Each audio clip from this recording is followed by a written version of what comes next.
Welcome to Jimmy Snow Has a Podcast for October 11th, 2024. We are fully into the spooky months, and Joe Biden dropped out of the race several months ago because there were clear signs his age had caught up to him. But now are enough people asking if Trump has also lost his step? And is it possible that he's actually lost his step worse than Biden? I'd like to talk about that. Today marks 25 days to the election. We're here to talk about the polls, the politics, and other things happening in the news. Once again, this podcast is leftist, it's godless, it's dairy and bullshit free, just like me. And we're going to go hard today. Today's episode is once again brought to you by the wonderful people over at patreon.com/Jimmy Snow. Those people get the show always ad-free, and they get the extended episode after the show where me and the guest just keep going off. Sometimes we mess around and play games. Sometimes we talk about important stuff. Stuff happens over there. Now, joining me once again is my wonderful second in command over at The Line. She is the boss of everybody over there, and I like to establish that because Matt's over there. So please enjoy welcoming Matt Dillahunty's boss. It's Arden Hart. Hi, Arden. I love that. I usually get referred to as Matt Dillahunty something else. So, I'll take his boss. That's a new one. That's right. That's right. Badass boss bitch. That's the me. actual. We can put that on your card if you want. Do you want an official The Line business card that says Arden Hart, Matt Dillahunty's badass boss bitch? Yeah. I'll start putting that on my portfolio for sure. Yeah. I want people to know. That goes on the resume, on the LinkedIn. I mean, CV. not that. What? Do you have so little faith in the company that you'll think you'll ever need to apply for a different job ever again? This hurts my feelings completely. Of course not. The line will go on into infinity. This is beyond. An empire to the death. We're going to be doing we'll be old age doing call-in shows. Just welcome to, this is a new show on The Line called Several Inches Above the Waistline. And I'm your host, Jimmy Snow, and we're going to be talking about the advancements in letting other things like robots handle the pooping for you. Oh boy. Did you get the new iPoop app? I hope by that point I am like the CEO or co-chair of a production company and not still hosting shows. But, I'll take what I can get. I mean, honestly. First of all, I own the company and I still have to host shows. So that's how fair. Dare you? That's fair. But and who hates hosting shows more than me? Of anyone you know. Of anyone. Name one person. I think you are definitely the top. I'm a close second. I go back and forth because it's like I do have fun. And when I'm not in the chair, I often get angry that they're not using the arguments I want to use. And I feel like I need to jump in. But man, it's just not as much fun as being in the backside of everything. Phrasing. This may be the last episode of this show taken in this set because before the episode, Arden heard me coming up the stairs making lots of straining noises as though I was pooping and walking. And that was because I finally had the chair delivered for the podcast space that I'm currently putting together. Now, I think that will also develop with time. When it first comes out, I think there will be I'll be down to the basic elements. But anyway, I think that's going to be my weekend project besides doing these live shows over on The Line where we are taking political calls and seeing why people would dare vote for Trump, especially after I told them not to. How dare you? I am the Didn't you learn? Duly elected president of atheism, and I feel like very affronted. I have this little under the lip line, under the skin pimple, and it's really driving me crazy. Ugh, those are the worst. I get them in the corner of my mouth all the time. They're not like cold sores, but they're kind of like that. I hate it. Yeah, get us a nice close up. It's definitely, for those who are not watching, I have gotten us very up close and personal with my mouth. You can see the pores in Jimmy's skin is what's going on. That's how close we are. That's pretty true. Except I'm going the wrong way. There you go. That is... I can't get over the detail that you can get with the focus on that camera. with the zoom. Yeah. Yeah. I mean, it's realistically, this camera is more made for like theaters. Like when we do, eventually, I think we're going to do live events, and the ability to have a couple of these going and a person controlling them and recording and stuff. Yeah. Anyway, how are you feeling? Fun. I'm good. I mean, I've been frustrated with Adobe products this week. They've been being a little but I'm also able to compartmentalize politics in my day-to-day life, so I'm not really thinking about the existential dread that lies under the surface of every time I think about politics too deeply. So I'm excited to get into it now and have my panic attack live on air.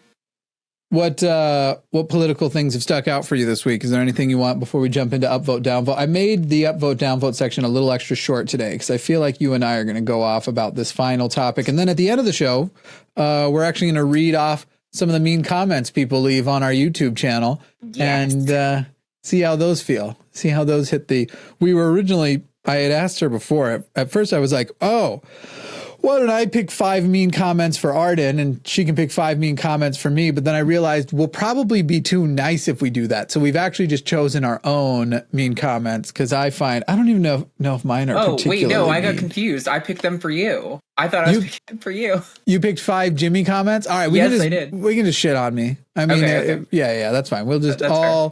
Comments about me, I guess, is. I wonder how many we're going to have that are the same. I mean, I'm a little curious about what my hate comments are, but I usually read the comments early. Yeah. Within the first 24 hours. So most of the comments I get are like a bigot who's saying something obviously stupid that doesn't make me feel any kind of way, or supportive comments. I don't really see the like hateful, seething comments that often. I just am still getting over the strange change that happened before I went and took like a few months break and then coming back. And I don't know if it's just that I went on a break or that I came back. People are shallow and I am looking better. My hair grew out, dropped some weight. Hard to hate when you're hard. People are nice. Yeah, that's right. That's right. Hi, I'm Jimmy Hard. In my brain, I was going to call myself Arden Hart, and then I said Jimmy Hard. I'm Arden Hart because it's close to the anyway. Yeah, it would be tough. It would be tough to go through and find too much that are mean towards you. But boy, people used to be mean to me by default. Usually I just get that people think I'm too mean. I go off on people too hard, which I think I'm pretty measured in when I choose to go off on people. Yeah. I have a pretty clear line in the sand for me. So I don't think it's ever unjustified, but I mean, not ever. I'm sure there's been times where I popped off too quickly, but usually I'm pretty it's when you cross this line of dishonesty that I'm like, okay, now you're not serious and you just need to be made into an example. Yeah, I will say this is funny. 11 days ago, someone was going, I've been trying to find out if Matt is in a relationship with Arden. And someone wrote, who's Matt? What does he have to do with Arden? And they said, I'm new to the channel. I've heard him say something like that twice, but I only just figured out who Arden is. I also could have sworn he said his wife's name was Kim. So yeah, haha. Who the fuck is Kim? What? I don't know. That is so weird. There has been no Kim at any point. Yeah, I don't know what he's talking. I've never heard of a Kim either. Let's move on to upvote, downvote for people who don't know. It's kind of our little game way of introducing some news things that happen. I'm going to present a title, but that title has been stripped of the nuance and everything that sort of identifies what it actually is. Arden will upvote or downvote it as whether or not she thinks this thing is overall a good thing or a bad thing, because we've had to sort of establish. Otherwise, there's so many where it's like, well, I would upvote this, but it is a bad thing. But I'd upvote that I would want people to know about it. So the rules of when you upvote are off is all I'm trying to say. If I'm trying to say anything at all, it's that. Upvote, downvote, good or bad thing. Gotcha. Yeah. All right. Upvote, downvote. We're only going to do 3 of these today because I think the main topic of Donald Trump's clear descent into what seems awfully dementia-esque. I'm not qualified to diagnose, but I think I'm qualified to go, whoa, that's a red flag. We're going to be talking about some of that today. Well, I have a bachelor's degree in psychology, so I'm pretty you're sure also I not can qualified diagnose. to diagnose. Yeah. Yeah. Okay. Number 1, horrible organization that shouldn't exist, nearly classed up by drugs.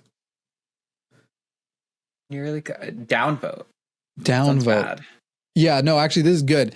TD Bank hit with record $3 billion fine over drug cartel money laundering. And that's right. If you listen to the unnuanced version of the title, I'm saying that TD Bank would actually be improved by an association with the cartel, because I actually think that they are more immoral than the cartel, which, don't get me wrong, I think is very immoral.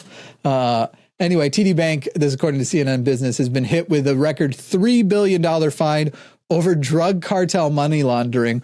This is they found out that TD Bank seemed to have had long-term, pervasive, and systemic deficiencies, seemingly on purpose, potentially on purpose, and I believe they're actually going to be pleading guilty to some of the counts. Basically, that they were purposefully avoiding monitoring in certain ways to allow that money to flow through the bank. No one's going to go to prison for it, though, because it's a bank. Once again, we're not going to do shit to banks. Yes, they're worth billions of dollars, and this is a much bigger crime than anybody you probably know who has gone to prison. Because if you are supporting the drug cartels, anything you can even think of that people go to prison for, the cartels are doing. You are supporting people. This had an actual real cost to human life and human quality of life. And this, no one's going to go to prison from TD Bank, despite the fact that this was seemingly malicious. Yeah, that's terrible. It's just, I don't know. I haven't been full on socialist yet. Jimmy will get me there. I'm sure he's trying really hard. But the problems with capitalism and the willingness to put human lives at expense for the sake of profit is staggering. I mean, you'd think there would be a threshold somewhere, but clearly there's not. When you open a new bottle or an old bottle of water that you're not positive how long it's there, do you sniff the lid to see if it seems like anything's accumulated? Sniff the lid. I do sniff pants, if I'm like, have I worn this pair of pants? You got to sniff the crotch. I just make sure that there's no biofilm, no organisms growing there at the top. Yeah, I don't believe in privately owned banks that are worth billions of dollars. It frustrates me, and I think it's bad. Yeah, I think it's hard to find ethical actors in that kind of system, unfortunately. Yes. Now, let's go to the second one. Angry Birds mascot exposes coconut tree resident for sending spinny boom boom.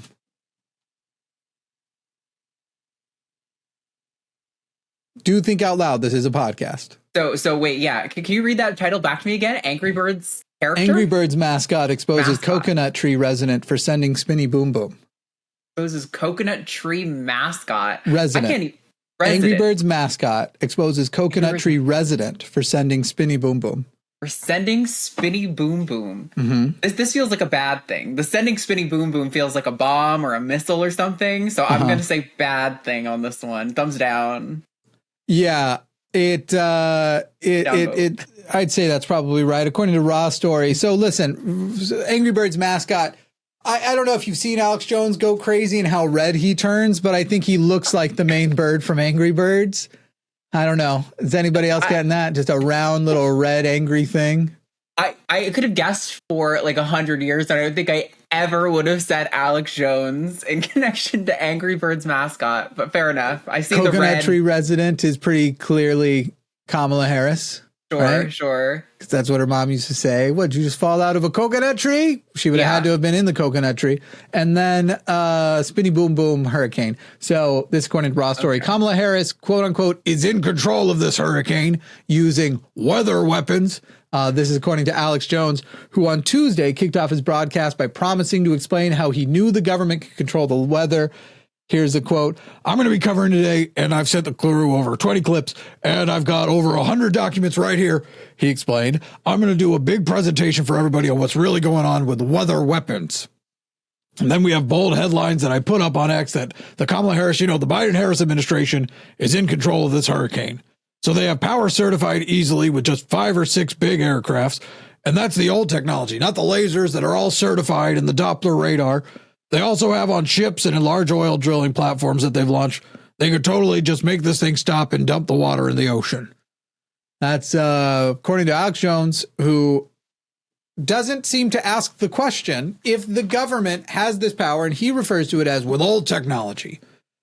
Why is it that there was a Category 5 hurricane when Donald Trump was president? Why did Donald Trump not stop the Category 5 hurricane that was during his... Remember him throwing his paper towels and weirdly saying, once again, another time, and I'm very confused by this, Donald Trump this week said, I'm not sure I've ever even heard. I almost did Alex Jones. I'm not sure if I've ever even heard of a Category 5 hurricane. And there's literally a clip from him when the Category 5 hurricane happened back during his presidency saying the exact same, it's a Category 5. I'm not even sure that has there ever been a Category 5 hurricane. I'm not sure. I've never heard of one.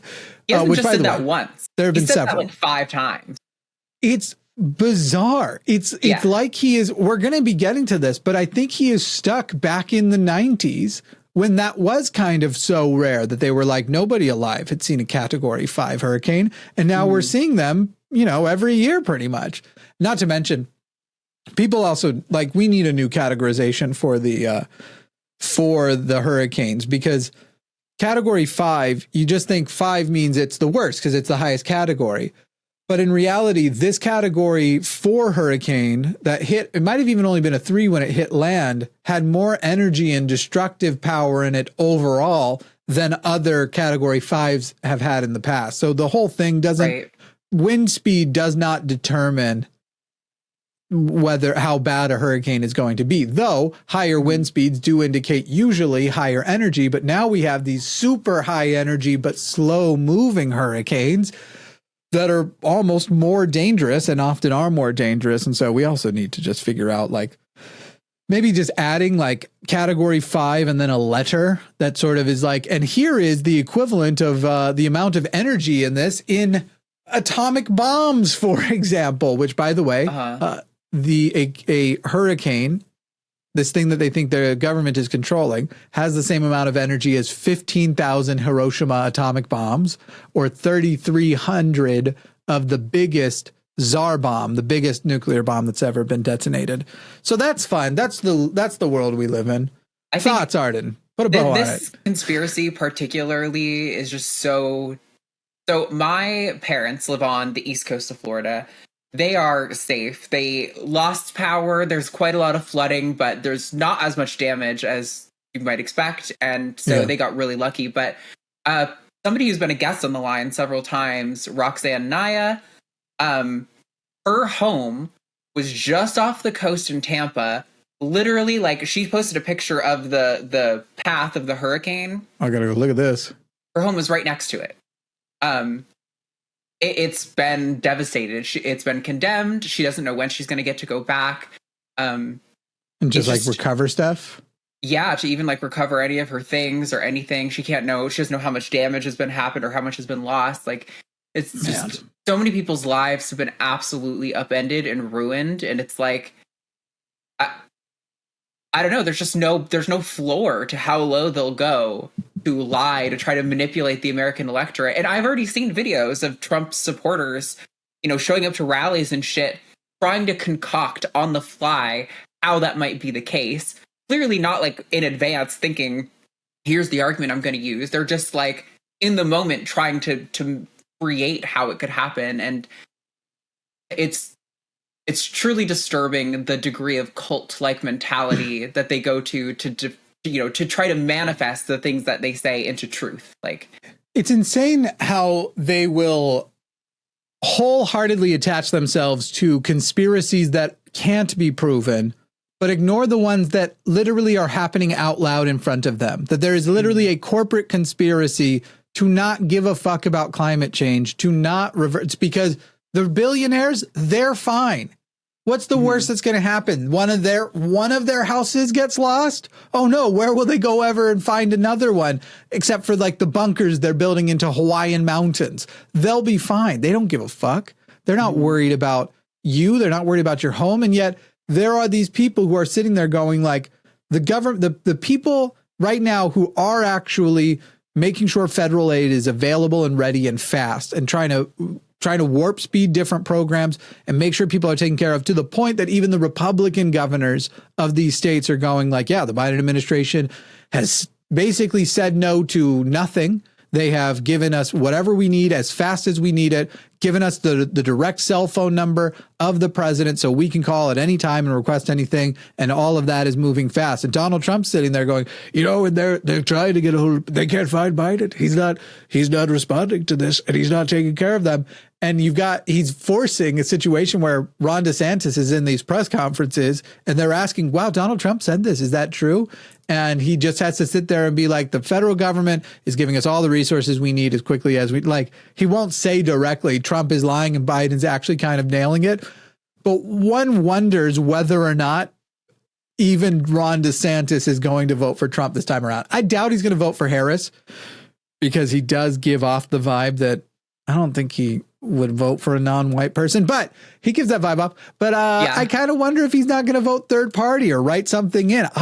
Part of me thinks after everything that happened, he'll sit there and go, my one vote won't make a difference. But maybe years down the road, where right now everybody's assuming I'm casting my vote for him, when this finally comes to a head and I'm young enough that I will be looked at and asked why I supported him, I'll one day be able to say, okay, listen, all of that shit was going crazy and I felt like the party was leaving me, but I wasn't ready to leave the party. But I'll tell you what, when I went into that voting booth, I didn't vote for Donald Trump. I make up these scenarios in my head sometimes, but that's one of those ones where I'm like, I think that's going to happen. I mean, it's hard to know on an individual basis, but I feel like the amount of Republicans who've been doing a concerted effort to be like party over, country over party and things like that, it's definitely happening.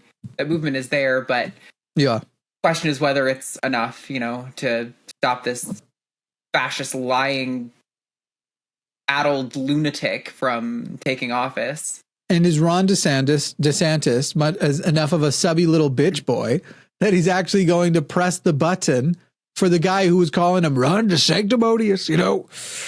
Nobody ever even heard of this person until I put him on the map. Frankly, they voted me for governor because that's how he won. Like, you're going to cast that vote. It's wild to me that Ted Cruz probably casted a vote for the person who called his wife an ugly dog and said that his father was involved with JFK. These are such like, please, sir, can I have another little weirdos? Oh, yeah. It's got to be sexual for Ted Cruz.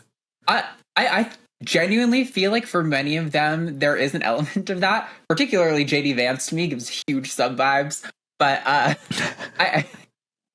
don't know. It's just like, it's like every Republican accusation is a confession kind of thing. And with how often they're accusing like these conspiracies of like sexual groups, things taking place. I'm like, there's no way they're not doing something behind closed doors. At this point, there are so many confessions that start as accusations that I'm wondering if Donald Trump is actually a teenage trans kid.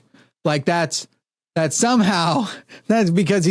now that's one of the people he's going after. They go to the schools because, and I'm like, how are you getting this idea that most kids are in boarding schools in the first place? And I'm like, wait a second, Donald, were you born Donna? Come on, Donald. You're safe with me. Is this what Fred Trump did to you? Is that what you're worried about? I woke up one day and I had a penis. I woke up and it was a bad deal. I woke up and they said, Donald, I love you so much. And they sent me off. That's good. You like that one? That was pretty good. Jimmy, I love you so much. Donald, I love you so much. And they sent me off and I came back Donna. I left Donna and I came back Donald. There's nothing off limits with these freaking. I'm so glad that we finally got into the vibe of just calling them what they are, which is so goddamn weird. Yeah, they're such for sure. weirdos. All right, here's the last one we've got for upvote, downvote. Senior citizen finally gets the lead out. There you go. Senior citizen finally gets the lead out. I'm going to say that's an upvote. That's probably a good thing. Yeah. I'd even go so far as to say a senior citizen. At what point do you get a third A? Is it AAARP? Because at a certain point, I don't know what the third A stands for, but they need more A's. Senior citizen gets so this, according to CBS News, Biden announces 10-year deadline to remove all lead pipes nationwide. On Tuesday, he announced $2.6 billion in funding to replace all lead pipes in the United States as part of a new EPA rule that requires lead pipes to be identified and replaced within 10 years. The main reason I included this. What? There are still lead pipes being used? Oh, what? I'm sure. I mean, I think a lot of it is like buried under concrete, right? Like the amount of infrastructure you have to undo to probably replace some of them is a lot. But I'm also confused because it's lead. Like no matter how much infrastructure there is, if it's dum-dum juice coming out of your pipes and it's literally going to break. So it doesn't, like, at the very least, you have to stop using those pipes, bring in a water truck. How are there active lead pipes?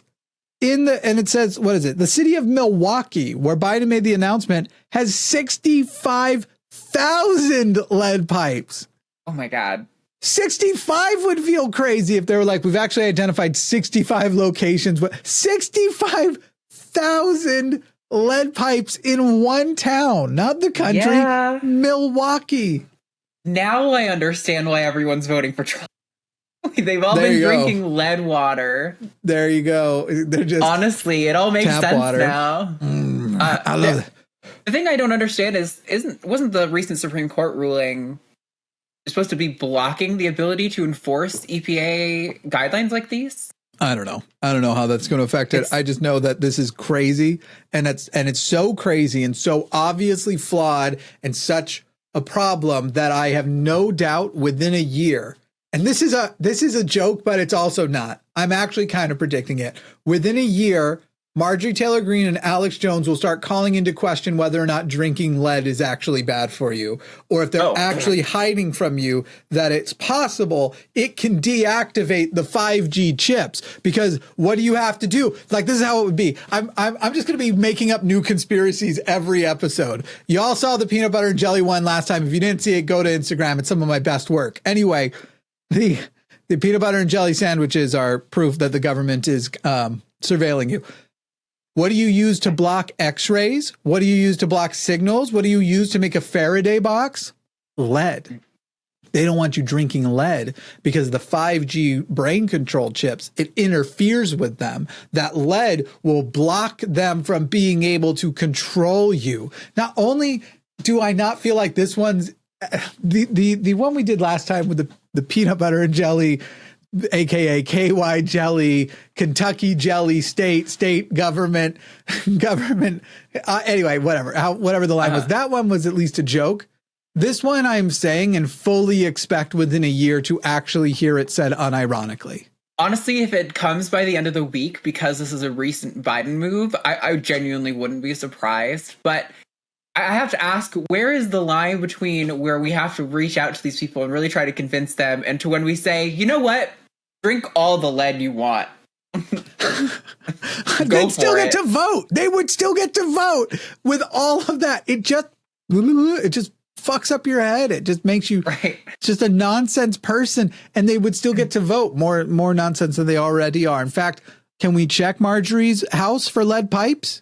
Can we? I am willing to give some of those millions of dollars to fix her lead pipe problem.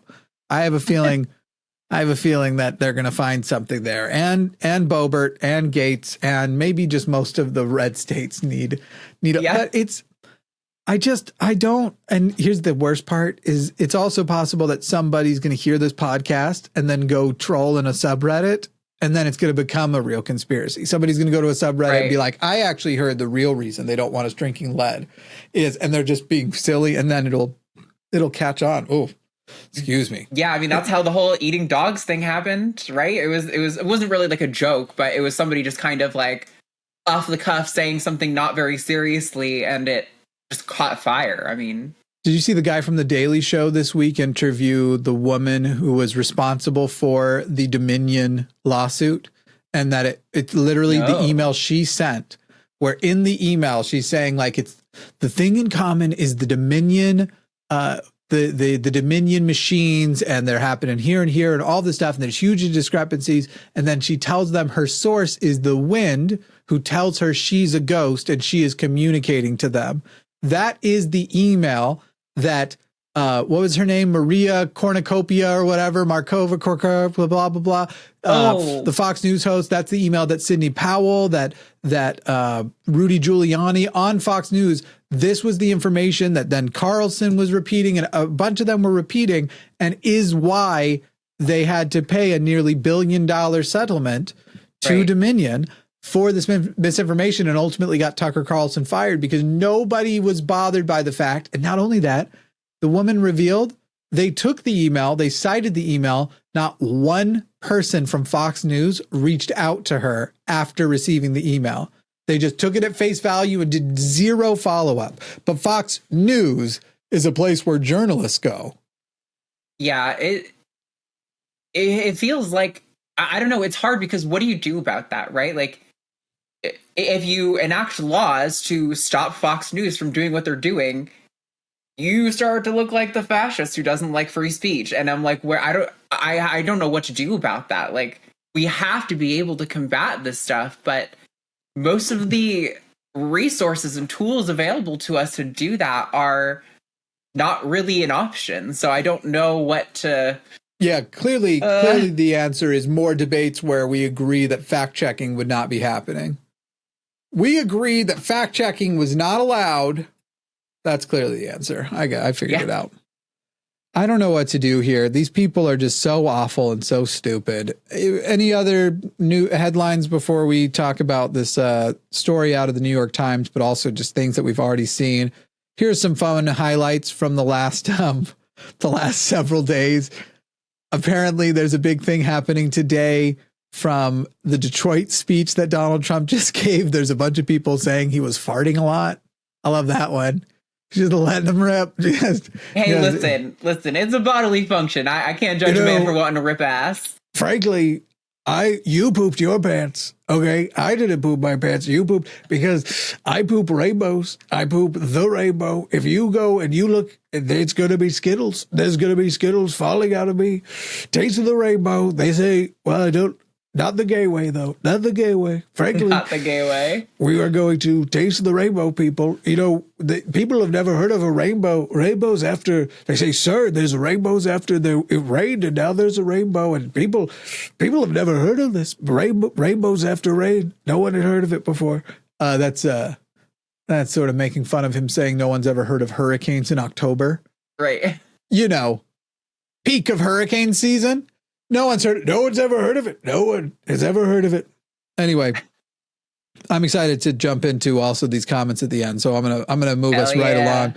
But another fun little thing: meteorologists who are reporting on the hurricane and in some cases debunking hurricane conspiracies are literally getting death threats. And guess which party that's coming from? You know, the very violent left that's constantly, they're accusing us of being responsible for the violence in this country, even as they have insurrections. And even as people of Donald's own party keep trying to assassinate him, which they should stop doing. But let's identify who the they is that they keep speaking to. You know, they tried to take me out. At this point, it could literally be like his daughter Ivanka takes a shot at him. And they'd be like, you know, they are really bad people. They are bad. They came for me. They tried to. It's the irony is getting ridiculous. It is palpable. Truly, parody does not match. Yeah, this dumb shit. Sure. I don't know. It's disturbing to live in a time where, you know, Trump or libs of TikTok can just fire off some random, off the cuff, completely pulled out of their ass comment about whatever thing is happening, and reliably know that someone in their base will enact violence on the target of who they're talking about. Like, it's not like stochastic terrorism has never been a thing before social media, but not in the way that we have it now. It is like a disturbingly easy to use weapon of these people. And it definitely scares me. Like, I don't know if people realize, like, if this is how Trump is acting now, not as president, if he gets elected, I think you're really naive if you're thinking that he's not going to use this ability on people. Like, he knows now that he is at risk, right, of losing power. He's going to do everything he can to consolidate power, to eliminate his detractors. Like, I don't think it's a conspiracy to say that Trump will absolutely be using the same technique as president. Or at least the people around him. I feel like the only thing I'm getting comfort from is his mind is now so scattered and wandered. I don't know if he could stay as organized as he did in 2020, but that was kind of being done for him. It wasn't as though he was the one keeping everything on track. So maybe it's going to be the same thing, but his messaging, it'll be interesting because I think I still genuinely believe he's going to lose the election. I think I still genuinely believe that America is going to surprise us and that it actually won't be as close even as we think as it kind of looks right now. That right now, the thing he benefited from back in 2020 and 2016, which was that people were embarrassed to say they were supporting him, that's gone away. And if anything, I think you have now a group of people who don't want to admit that they're going to vote on Roe v. Wade. I think that there's probably a lot of Republican women and dare I say wives who are not planning to vote the same as their husband, but their husbands don't know that. And I think that the benefit is going to, I think that's how I feel right now, but I couldn't tell you that that's a fact. Yeah, now, I feel very similarly, but it's so teetering that I'm just like, there's no way to feel comfortable for me. That's why earlier I was like, I have to compartmentalize when I'm not in this host mode, because just the instability feels too real. If and when he loses, as I think he will, I think we are actually going to, as a country, I think even a lot of people on the right who vote for him will feel a sense of relief that he has lost when they see the way he is going to melt down this time. Because I think he is not going to remember where he is and when he is. I think you're going to see him referencing Hillary stealing the election or Biden stealing the election as though that's the election he just lost. He already has a hard enough time remembering who he's running against now. I think he's also going to have a hard time remembering who he lost against. And it's going to be interesting to see what's going to happen. No matter what the outcome is, November 5th to January 20th makes me sick. And that's that's where for sure I am committing this podcast to going through. If Donald Trump wins, I imagine it will go much longer than January 20th, but I'm not committing past January 20th right now. If Harris wins and the land begins to heal, it's not going to be quite that good. And we also don't know, what does Trump intend to actually go the fuck away this time if he loses? Or is he going to be holding these rallies until the day he dies? If Donald Trump loses, is there any chance that one, he beats Father Time and makes it to 2028? And two, is there any chance he is the nominee in 2028? Go ahead. He did say he wasn't going to run in 2028. I forget which, like it was in one interview he said that. But I mean, you know, I don't put it past him to run again if he is available. And I mean, the Republican Party is, you know, his little plaything now. So if he decides to run, they're going to go along with whatever he says because I don't know. He has control over them. Like you saw some of that grip loosening up to getting closer to the primaries and the fact that he did have such a significant primary challenge this last time. And you saw some of that rhetoric coming out of the mouths of people like Nikki Haley. Like, he made us lose in 2020. He made us lose in 2022. Do you want him to make us lose in 2024? Why do we keep giving this guy? And by the way, he also made them lose a lot of their dominant power in 2018. I mean, election after election after election, the Republicans are doing, 2016 was the best they did. It's been worse every 2 years since then, and also with special elections in the middle. I don't know if they would. I actually don't know if at this point, if he signaled he was thinking about it again, I don't even know if they'll let him be the kingmaker anymore, because at a certain point, you are stopping certain people who also have money and power. Now, I don't know how they get rid of them. They know that if they can't just tell him so. Otherwise, he'll blow up the party as he goes. But I don't know. I guess I don't think I think that if he loses, you're going to have a lot of Republicans being pretty clear-eyed and sort of the way you saw on January 6th. Now, obviously, a lot of them went back on it. But the way you saw Kevin McCarthy say, this is Donald Trump's fault, fuck that guy. The way you saw Lindsey Graham say, this is Donald Trump's fault, fuck that guy. Even Mitch McConnell, who said that, stood by it, stood by the potential of, wasn't worried if people wanted to impeach him, has said, bad things about him since, and yet still said he's voting for Donald Trump because it's more important to him that they can get more federal judges and all that sort of stuff. Because even though he hates Donald Trump individually, Donald Trump was the greatest gift ever given to Mitch McConnell because Mitch McConnell's primary focus is on changing the federal court makeup. So as we go into this, there's been an article that this isn't going to be news to many people, but the New York Times published an article back on the 6th, though about 5 days ago, saying the title is Trump's speeches, increasingly angry and rambling, reignite the question of age. And if you go through it, it just kind of breaks down that things are getting worse and that you can actually put computers to it. I'll just read this excerpt for it. According to a computer analysis by the New York Times, Mr. Trump's rally speeches now last an average of 82 minutes compared with 45 minutes in 2016. Proportionately, he uses 13% more all or nothing terms like always and never than he did 8 years ago, which some experts consider a sign of advancing age.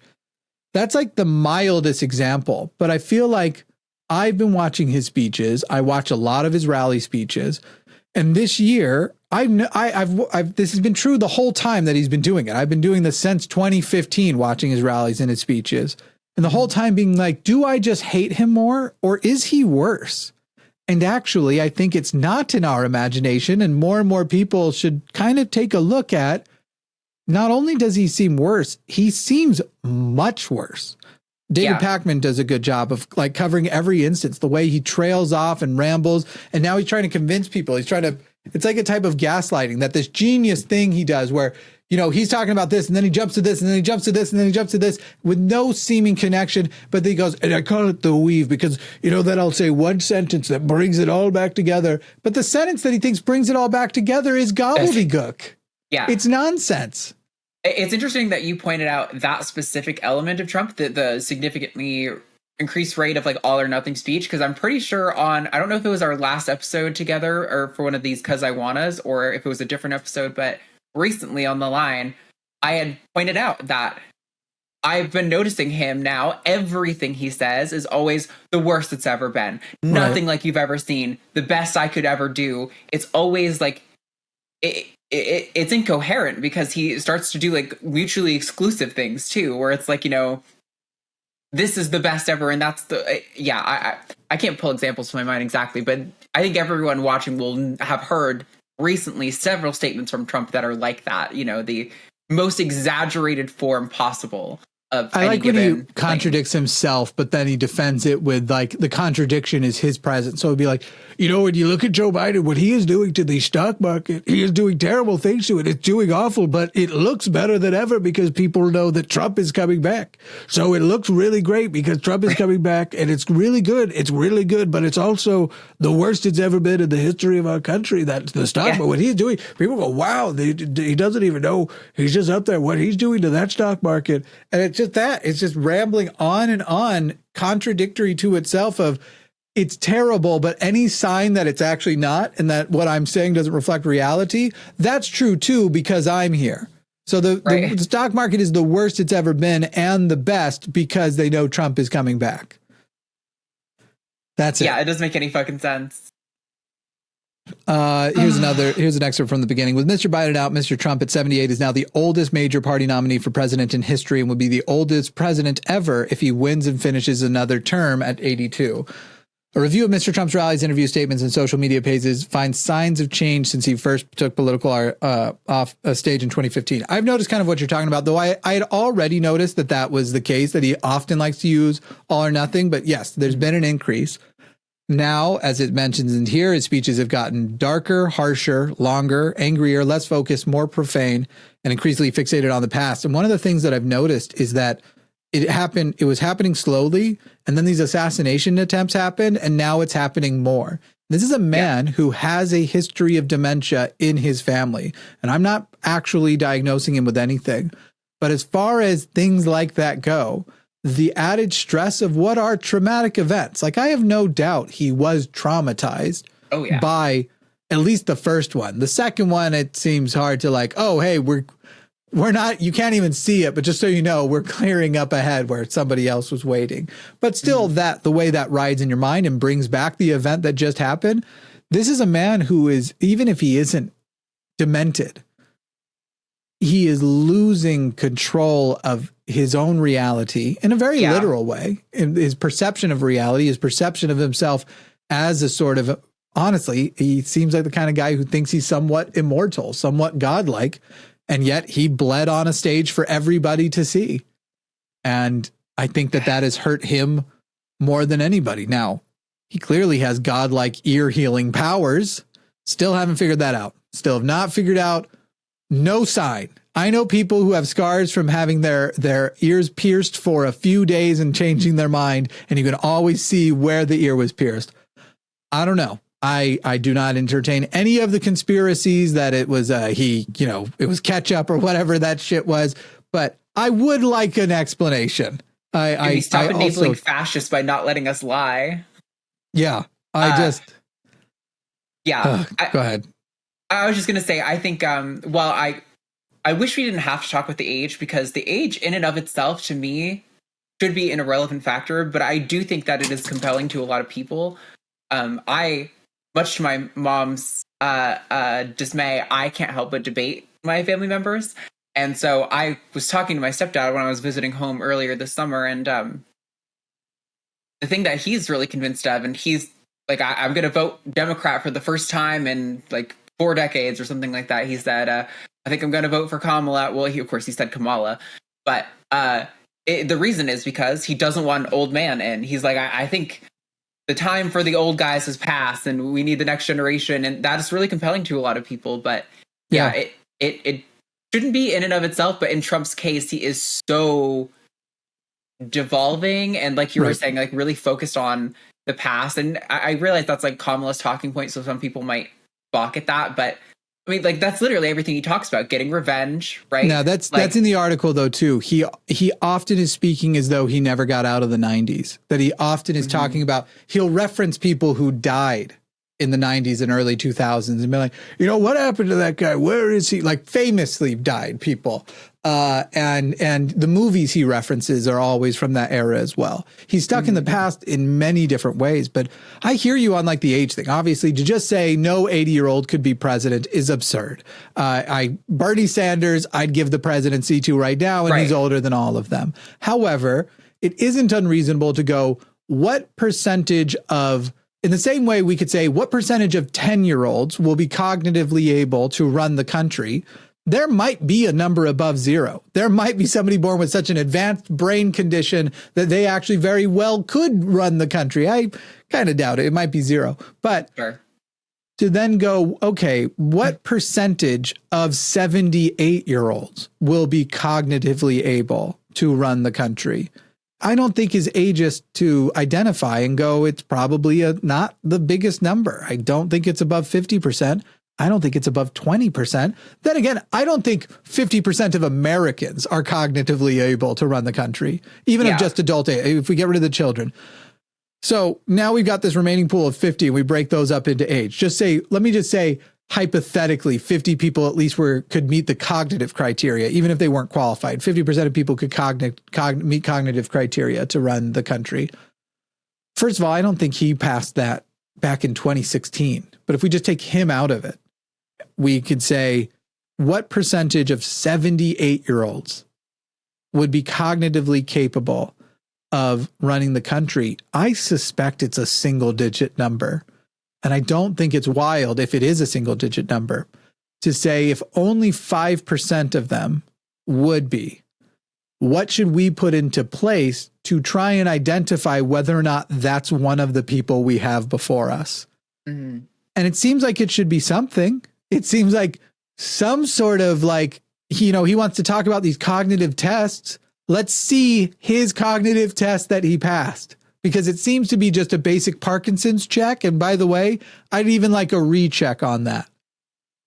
Sure. But it doesn't mean you're smart. And he flaunts it as though I aced it. You know, they say nobody aces these things. You have to be a genius. When in reality, to ace it, you just need to not have Parkinson's. Yeah. It's so frustrating that could get any traction with any portion of his audience, because it's the most obviously ridiculous thing that he could say. Like, he's just so overtly stupid in the way that he talks, the way that he constructs his sentences. Like, I don't know how anyone could think that is remotely true, but I don't know. Whatever he says, they try to turn into reality. They try to find some way to make it work, which is, like a hallmark of a cult of personality. But he uses 32% more negative words than positive words now, compared with 21% in 2016, which can be another indicator of cognitive change. He uses swear words 69% more often than when he first ran, which could be because of his age, but also could be that he moved the Overton window. He made it more acceptable to swear that often in political things. But yeah, it's probably a combination of both, to tell you the truth. But then talking about that age thing, Mr. Trump frequently reaches to the past for his frame of reference, often to the 1980s and 1990s when he was in his tabloid-fueled heyday. He cites fictional characters from that era, like Hannibal Lecter from Silence of the Lip, when he meant to say Silence of the Lambs. Ask, where's Johnny Carson? Bring back Johnny, who died in 2005. Ruminates on how attractive Cary Grant was, the most handsome man.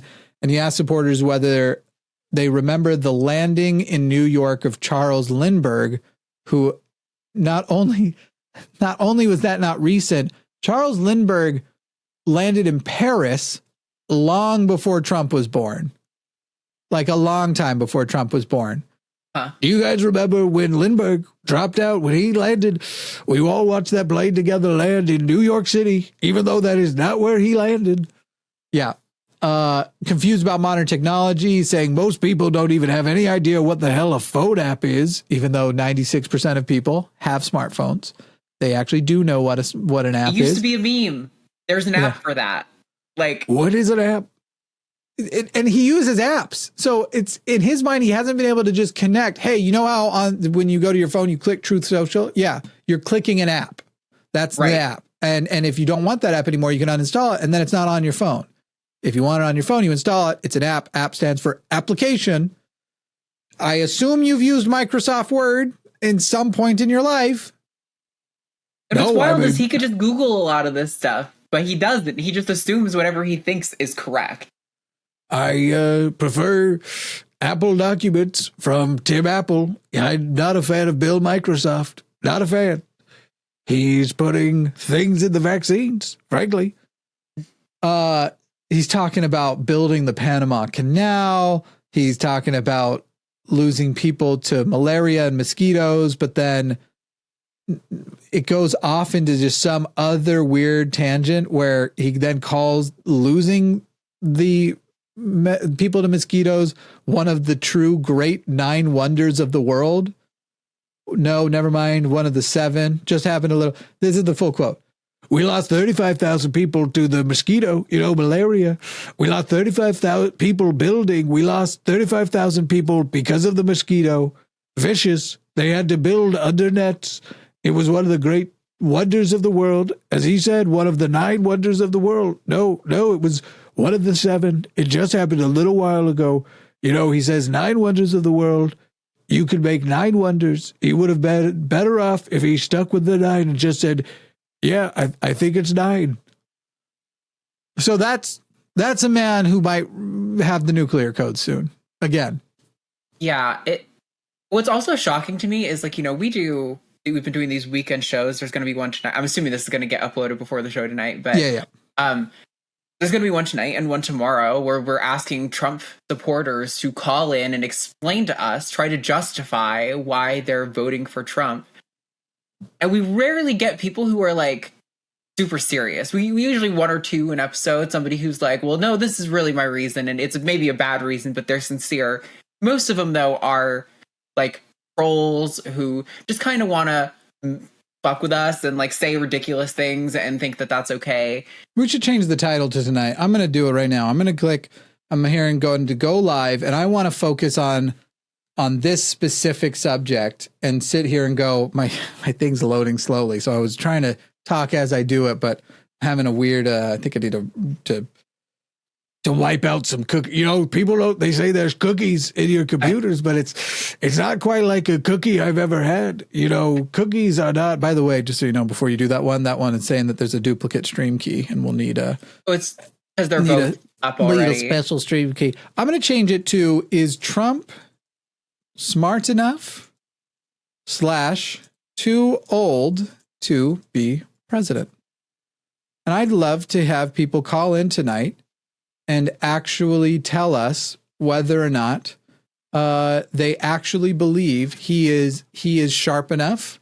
He is ready to like take that after seeing Biden and how he performed and how the Democrats were able to let go, even as they pretend the Democrats are a cult, right? They call the Democrats a cult like they are a cult. Again, confessions in the form of accusations. Even as they call Democrats a cult, the leader of the Democratic Party was literally ousted for being too old.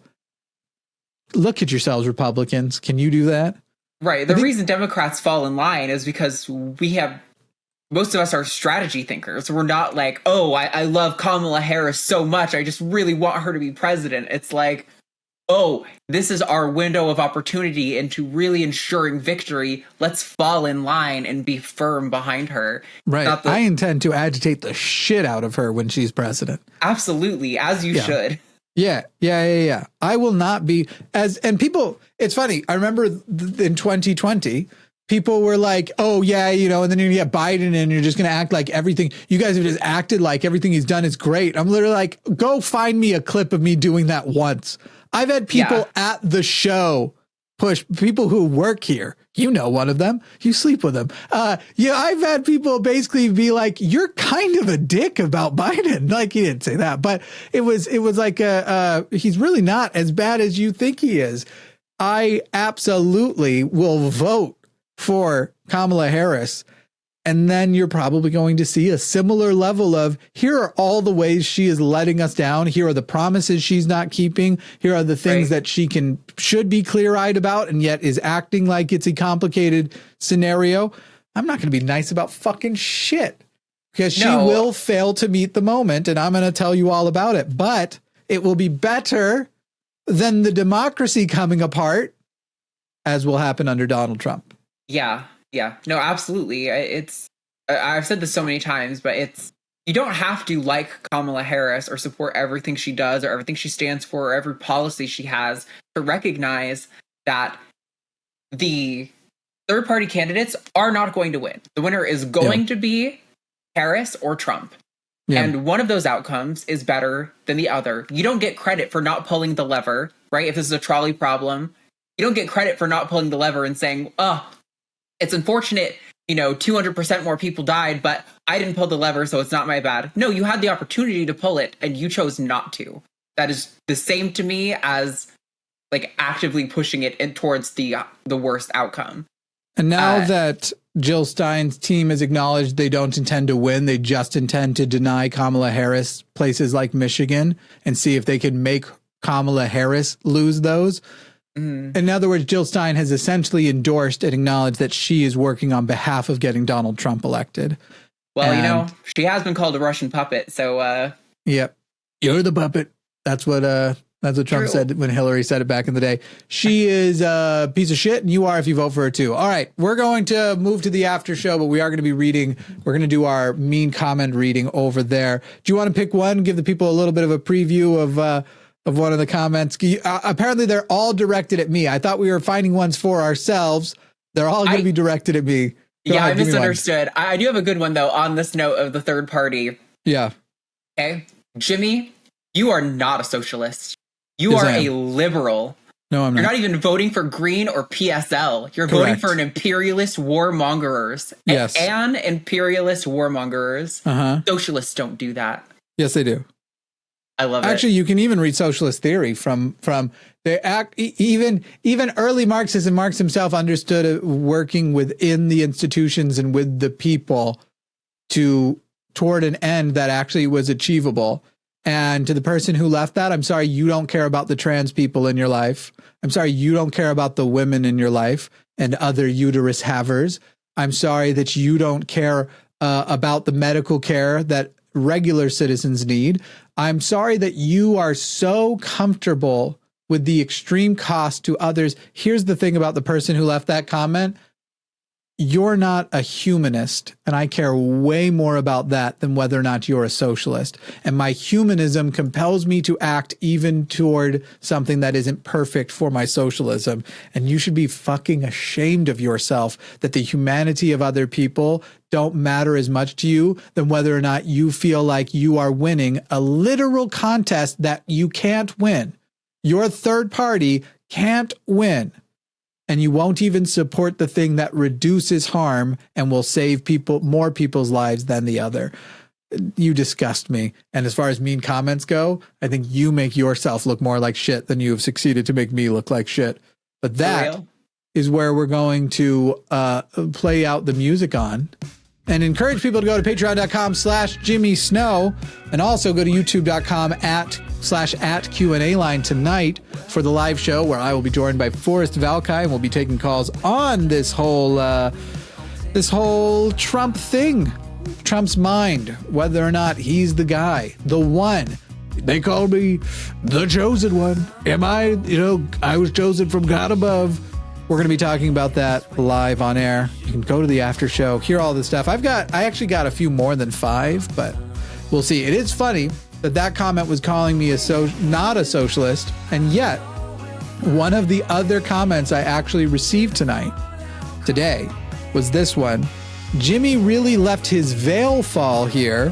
No respect left for this socialist stooge. I have bought that one too. You bought that one too? Okay. I have some thoughts about that, but it is very funny. I'm just going to give these thoughts because we've got like whatever's left on, 2 minutes left on the outro anyway. But this is what you can look forward to at the after show at patreon.com/Jimmy Snow, and support Jimmy Snow as a podcast. Jimmy Snow let his veil fall here, suggests that I'm not openly a socialist usually. Right. I don't shut up about it. It'd be like you said, like, wow, I'm not supporting Jimmy anymore because this is the episode I found out he has autism. I don't shut up about it. Right. I can't help it. It's a canon event for me. It's a big deal. I bring it up at wherever possible. At first, it felt like my duty, and now it feels like my pleasure. When I told you I had a beautiful contrast in my comments, it was the one that I just read and that one that you just read. Because it's like one saying you're not socialist enough and one saying you're way too socialist. Yes, the best. I've loved that. I love, we'll get that too when in general we get that, where you'll have a comment after a comment where it's like, wow, this is the most insufferable Jimmy Snow's ever been. And then the next comment will be like, I've never felt like Jimmy has explained anything as good as he explained, whatever. Like it'll be, right. Or it'll be, Jimmy looks like shit, or wow, Jimmy's a hot daddy. Used to be a big daddy, but he's withering away. A slight breeze might take me off into the distance. The comments are so funny. You know what I was disappointed in? There are some, and we'll do that in the after show. I wanted to see the comments from back when I weighed a bit more, shitting on me for how much I weighed. But when I typed in just the words Jimmy and fat, there wasn't much. There was less than I expected. I don't know if somebody else had deleted comments. I know that there have been periods of time where our chat moderators didn't know they shouldn't be deleting mean comments, but there just wasn't many. There were some though, but we're going to address them. And the next time you're here, you can bring some comments that are directed at you. Yeah, we could do a full session of hating on me. I welcome it. It's going to be so much fun. Oh, I'll bring some more of my own, but I'm excited to do this more with people just in general that we work with to talk about just the funny things people say. I feel like it's going to be really fun to do it with Eve, not just from like YouTube, but her like Insta comments. Anyway, this is the wasteland. Sorry, everybody. Sorry that this was the show.